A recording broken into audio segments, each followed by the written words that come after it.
Good morning, ladies and gentlemen. On behalf of Major General Smith and Command Sergeant Major Lawless, welcome to the 105th celebration of the 7th Infantry Division birthday.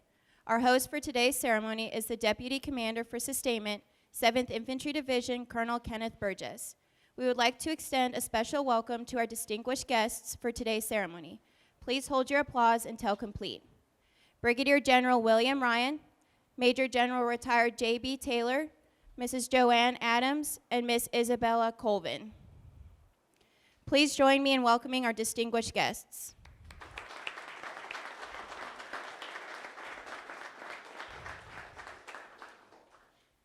Please stand for the playing of the national anthem by the 1st Corps Band and remain standing for the invocation offered by Chaplain Willie J. Newton, Jr., the 7th Infantry Division Deputy Chaplain.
Let us take a posture of prayer.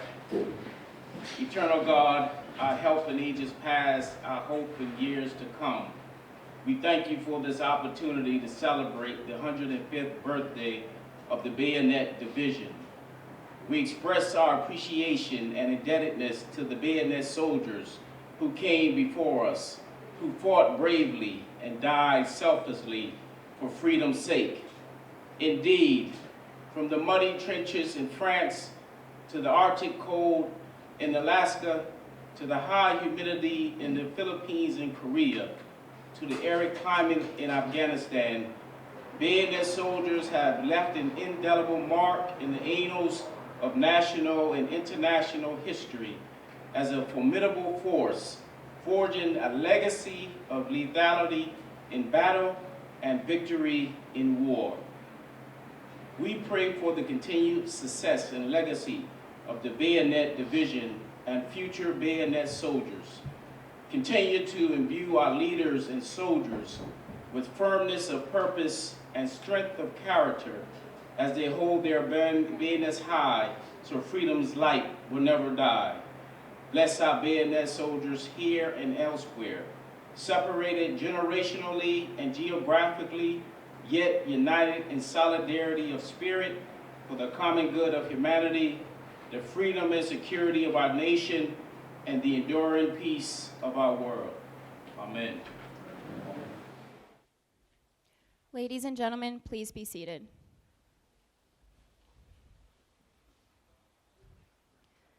The Bayonet Division was forged December 6, 1917, as part of the American Expeditionary Force in France during World War I.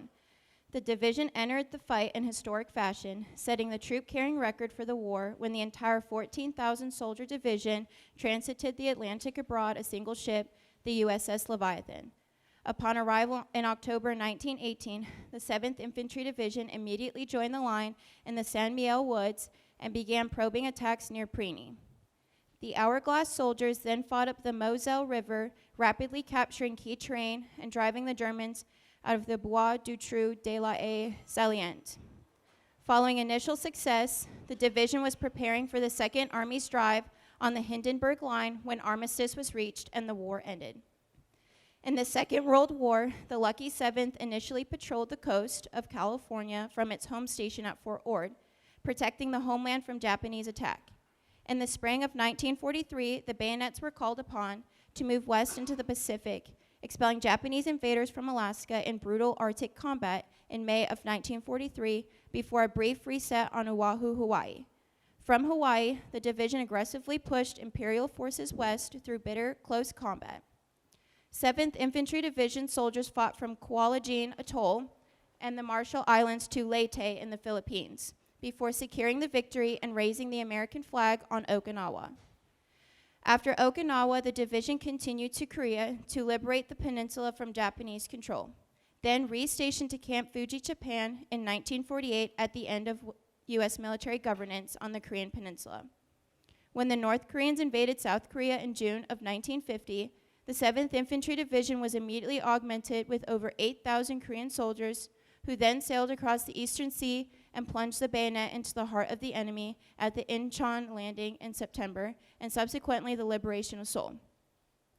After Incheon, the Bayonet Division conducted another massive amphibious assault on Iwon before moving violently north to the Yalu River, the farthest north any element in the Korean War had advanced to.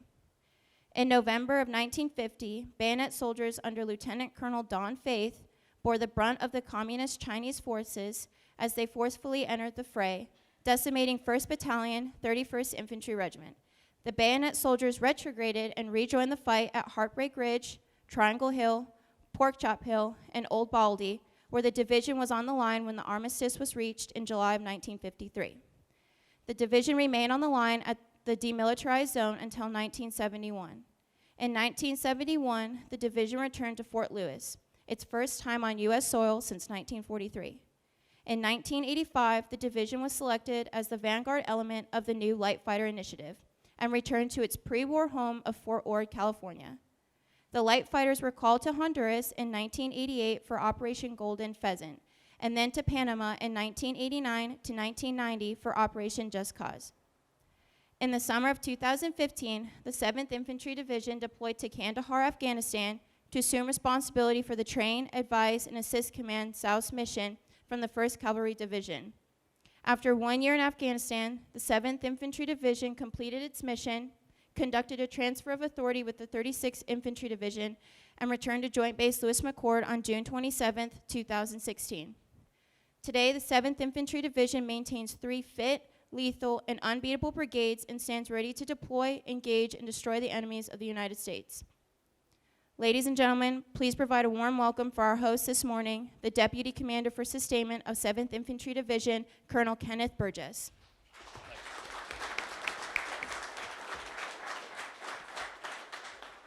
I appreciate it. On behalf of Major General Smith and Sergeant Major Lawless, I want to welcome everyone here to our 105th birthday celebration for the 7th Infantry Division.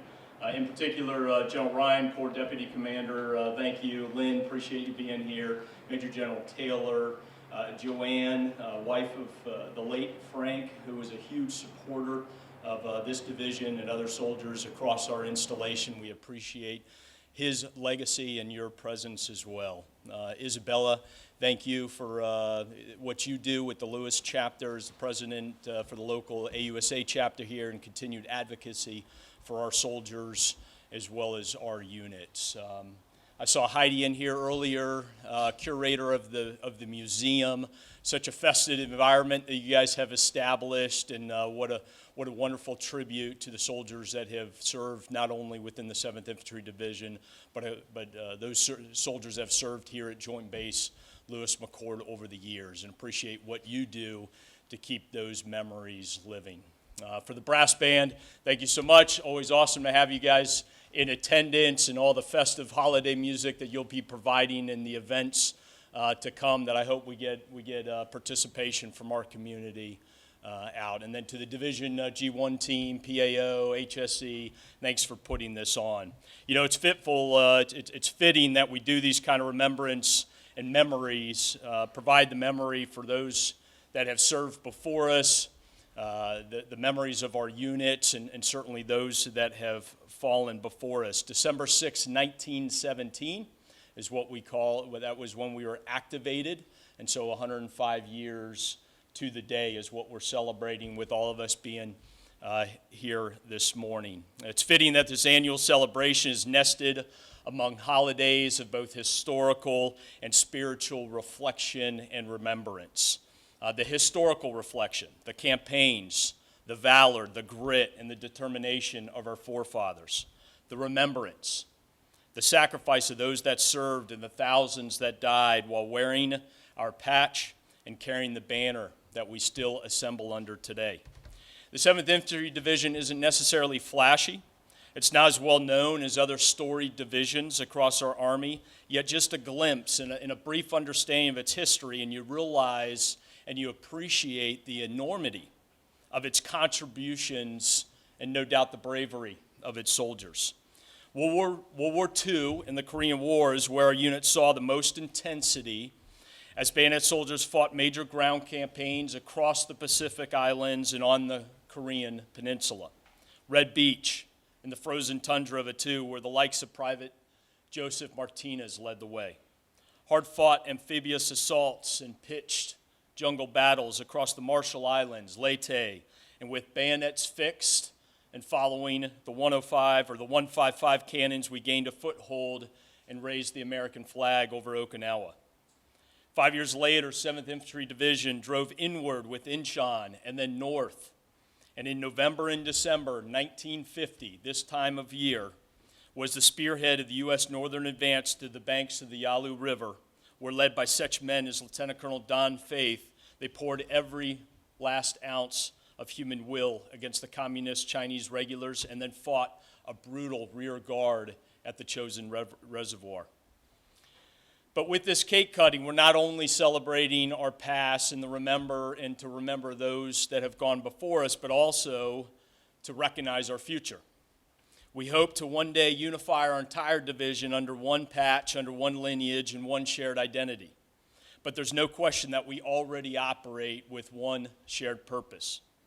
In war, invincible; in peace, prepared. That's what the sign read at 7th ID's camps in Korea after the war and as it maintained the peace. Today we walk by those same words as we enter the headquarters today, and now one of our brigades, 2-2, stands watch and continues to walk the wall in Korea, protecting those that celebrate this holiday season, whether in Seoul or back here in the States. The division headquarters is 1/3 the manning, while recognizing that we also have half the brigades of an average division. I don't believe that the reduction in scale, it does not change the significance in scope of our mission. 2-2, as already mentioned, deterring aggression in Korea.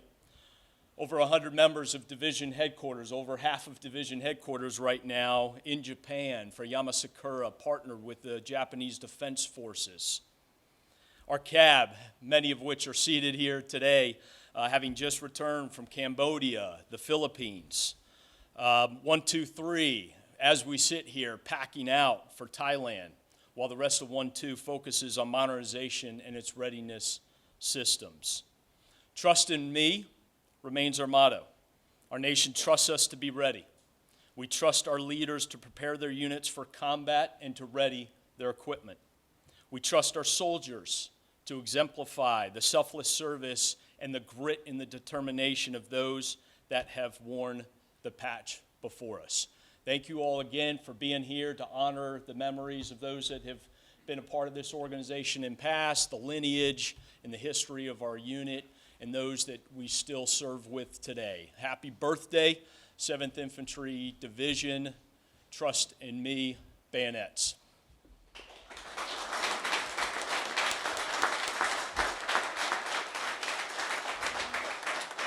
Ladies and gentlemen, one of our most important traditions in the United States Army is the cutting of the ceremonial cake, commemorating 105 years of 7th Infantry Division's long and illustrious history.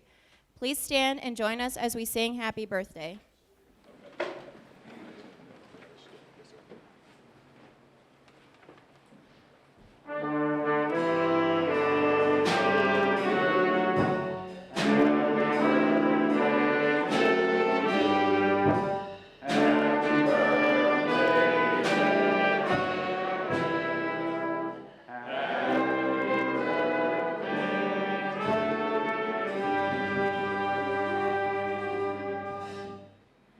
be seated, team.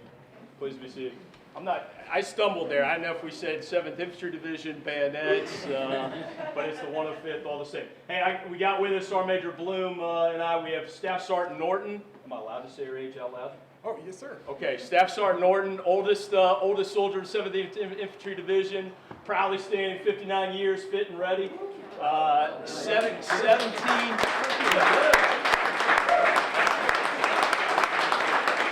He's the one holding the bayonet, so I got to be careful here. Yeah, but 17 years in the Navy, and then he did the blue to green crossover. Yes, sir. And been serving strong ever since, right? All right. And then I got Private First Class Woolard, who is 11 Charlie, and the 11 Chucks have a special place in my heart as a former mortar platoon leader, and just a strong 18, right? Okay, so 18 years old. So I won't do public math, but we're talking about a 40-plus year swing there, and it's awesome to be standing next to these two representatives of the 7th Infantry Division. So with that, I think we're going to cut the cake, right? All right. All right, go ahead. Good, yeah.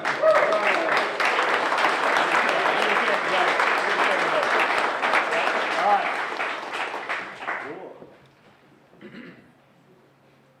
Is that official, Sergeant Major? It is official, sir. All right. Any more cues from our narrator?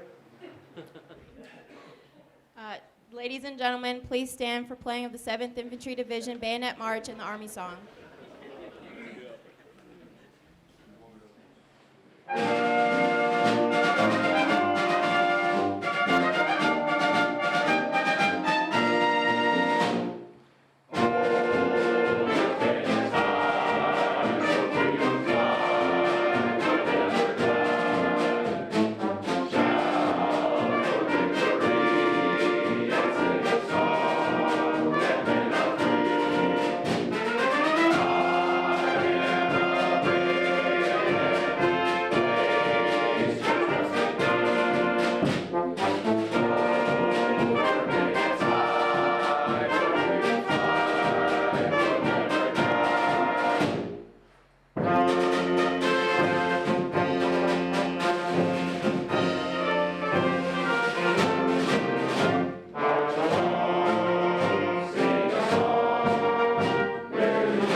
Thank you, gentlemen.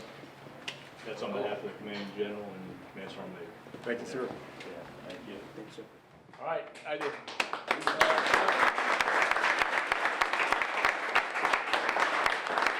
Ladies and gentlemen, this concludes today's ceremony. I'd like to invite you to have a slice of 7th Infantry Division birthday cake. The wing for the 7th ID history is open up the stairs for viewing. Thank you for taking the time to celebrate with the Bayonet Division and have a safe and enjoyable day. Trust in me. All right, please get your cake. Yeah, the cake right over here. Thanks, sir. Appreciate it.